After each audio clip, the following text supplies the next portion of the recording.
सर्व सफलतादायिनी गौ।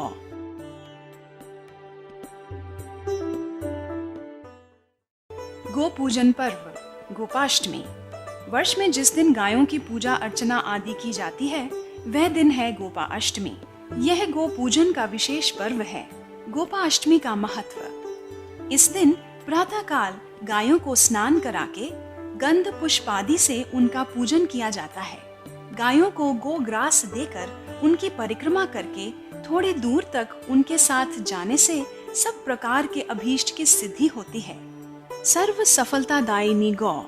देशी गाय मानव जाति के लिए प्रकृति का अनुपम वरदान है। जिस घर में गाय की सेवा हो वहाँ पुत्र पौत्र धन विद्या सुख आदि जो भी चाहिए मिल सकता है।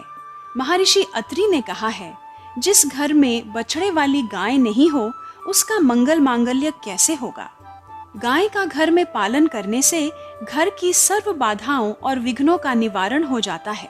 विष्णु पुराण में आता है कि जब भगवान श्री कृष्ण ने पूतना के विष युक्त दुग्ध का पान करते समय उसके प्राणों को भी पी लिया, तब वह महाभयंकर रूप धारण कर मर के पृथ्वी पर गिर पड़ी।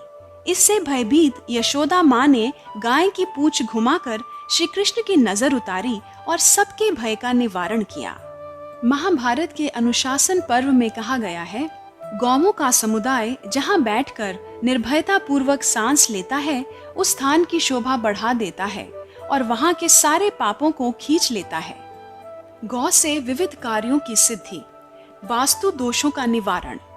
जिस घर में गाय होती है उसमें वास्तु दोष स्वतः ही समाप्त हो जाता है।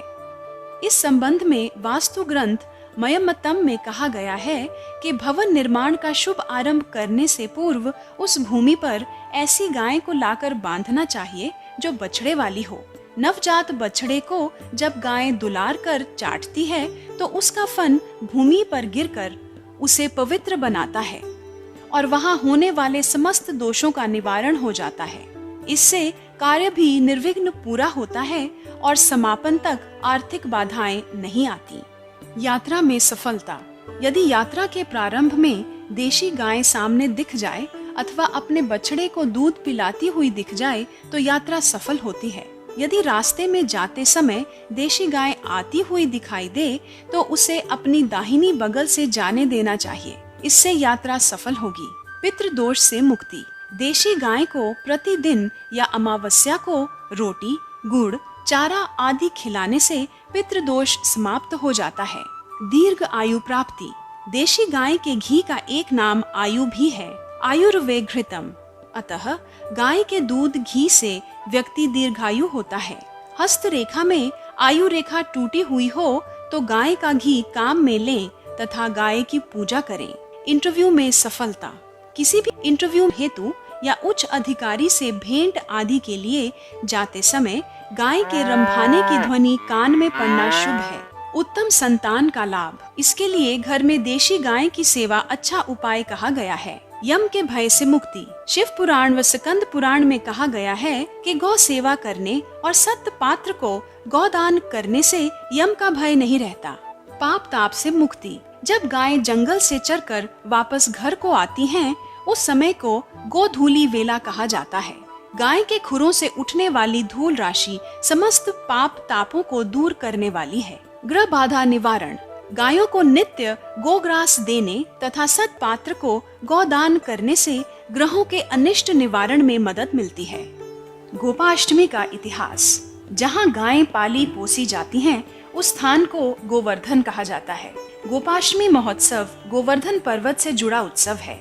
गोवर्धन पर्वत को द्वापर युग में भगवान श्री कृष्ण ने कार्तिक शुक्ल प्रतिपदा से लेकर सप्तमी तक गायों व सभी गोप गोपियों की रक्षा के लिए अपनी एक उंगली पर धारण किया था। गोवर्धन पर्वत को धारण करते समय गोप गोपियों ने अपनी अपनी लाठियों का भी टेका दे रखा था, जिसका उन्हें अहंकार हो गया था कि हम लोग ही गोवर्धन को धारण किए हुए हैं। उनके अहम को दूर करने के लिए भगवान ने अपनी उंगली थोड़ी तिरछी की तो पर्वत नीचे आने लगा। तभी सभी ने एक साथ शरणागति की पुकार लगाई और भगवान ने पर्वत को फिर से थाम लिया। उधर देवराज इंद्र को भी अहंकार था कि मेरे प्रलयकारी मेघों की प्रचंड बौछारों को मानव श्री कृष्ण नहीं झेल पाएंगे। परंतु जब लगातार 7 दिन तक प्रलयकारी वर्षा के बाद भी श्री कृष्ण अडिग रहे, तब 8वें दिन इंद्र की आंखें खुली और उनका अहंकार दूर हुआ। तब वे भगवान श्री कृष्ण की शरण में आए और क्षमा मांगकर उनकी स्तुति की। कामधेनु ने भगवान का अभिषेक किया और उसी दिन से भगवान का एक नाम गोविंद पड़ा। वह कार्तिक शुक्ल अष्टमी का दिन था। उस दिन से गोपाष्टमी का उत्सव मनाया जाने लगा, जो अब तक चला आ रहा है। इस प्रकार गोपाष्टमी यह संदेश देती है कि ब्रह्मांड के सब काम चिन्मय भगवत सत्ता से ही सहज में हो रहे हैं, परंतु मनुष्य अहंकारवश सोचता है कि हमारे बल से ही यह चलता है, वह चलता है। इस भ्रम को दूर करने के लिए परमात्मा दुख परेशानी भेजते हैं, ताकि मनुष्य सावधान होकर इस अहंकार से छूट जाए। जब वह अपने अहंकार को छोड़ परमात्मा की शरण जाता है, तो सारी मुसीबतें दूर होकर उसे परमानंद की प्राप्ति सहज में हो जाती है।